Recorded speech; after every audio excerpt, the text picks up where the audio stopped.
Hello and welcome everyone. Today I would like to talk about maintenance and especially maintenance for medical devices. Well, first of all, there's two types of maintenance. There is the CM, the corrective maintenance, which means the maintenance that happen when the device break down. Okay? And this maintenance could happen anytime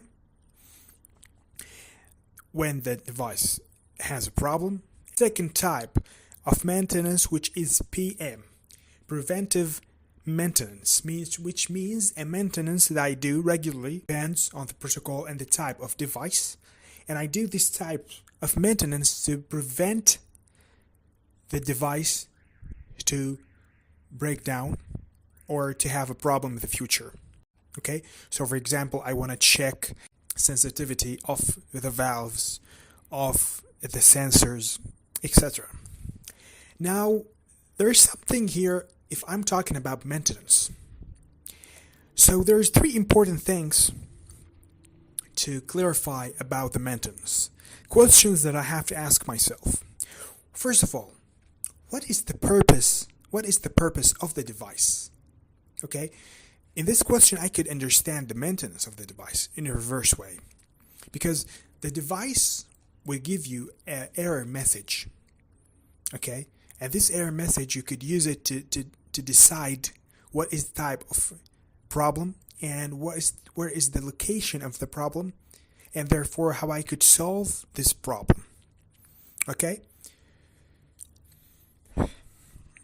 And not necessarily that all the problems would be given from the device, from the error of the message. Some errors actually could read the message that the device gave you and you won't understand what's the problem.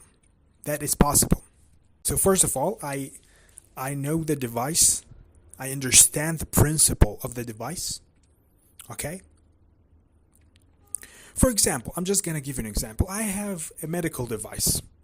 And this device has a tank for wastes, for water, for example. Okay? And when this water is filled completely, the device would give me an alarm to empty the tank. Okay? But sometimes the problem here, for example, the scenario that tank is already empty and still the device is giving me an alarm. So the first thing I'm going to think about, the first thing that I'm going to consider is the sensor. Okay? Maybe there is a problem with the sensor. Actually, it could be the problem. Okay? But I have to think about what is the most common problem that could occur. You should also understand that the history of the device matters in the maintenance, because sometimes a specific device would have the same problem over and over and over. So there is actually a record for each device. The maintenance record tells you type of maintenance that happened to the device, date of it, and description about it. So might the same problem occurred again. So you have to deal with each device separately. Okay. So you have to fully understand the principle of the device, how the device works, how it actually turns on, and you have always to use the book that came with the device, the catalog. It actually gives you some information as well. And here I think there's something that very important, the logical way of thinking. Because eventually maintenance is based on regulars, well-known rules to decide the problem, then solve it. And solving the problem with the most possible minimum cost and time. For example, sometimes you know that the problem is related to the board. We have in the device there is a board, electrical board is not working. So I have two ways. Either I'm going to replace the whole board and that could cost a lot, or I could fix the specific problem in the board. Sometimes, seriously, the problem would be there's a resistance. Okay? the problem in resistance. So instead of replacing the whole board, I could just replace the resistance. That could cost a lot less than replacing the whole board. So always someone who is good at maintenance actually could help the company save money. Let's take another scenario. I have a laser device that when it works for 15 minutes, the temperature of it would increase. Okay, increase so much, and it turns off directly from itself because it reached a critical point of temperature. So what I think, the first thing that I have to think about, the sensor of temperature. Okay, if it's okay, I'm gonna think about the cooling system of the device. Okay. Sometimes the problem would be very simple. Sometimes the device is too close to the wall against it. I have to give it distance. Okay. Sometimes the problem could be like that. Sometimes there are little dust in the sensor. So sometimes the fan is not working the right way. Therefore there is not the temperature would stay high. So, and always there is a label should be stuck to the device each time the device go through maintenance.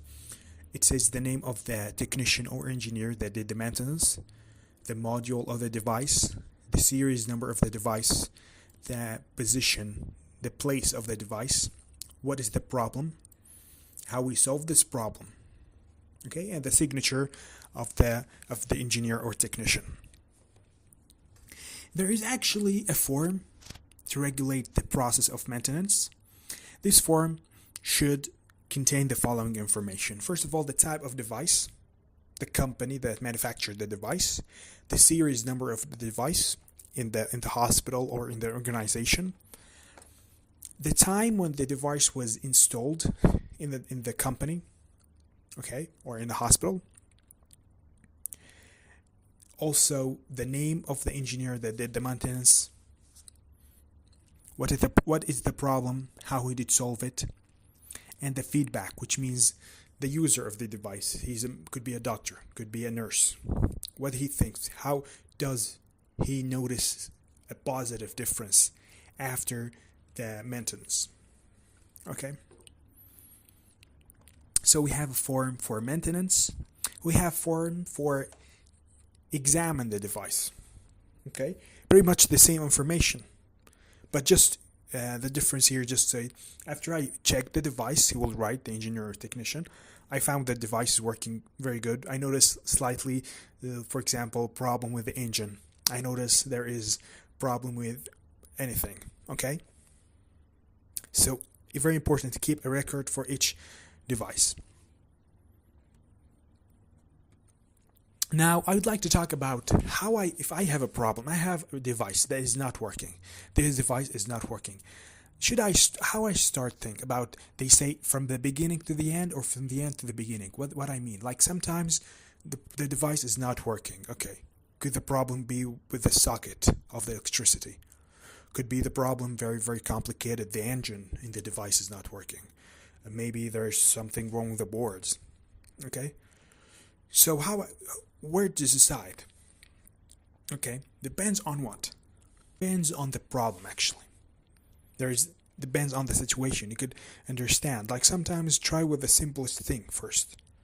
Okay, it's not working, try something more complicated. But always avoid to start with opening the device and removing part of it. And no, start with the simplest solution.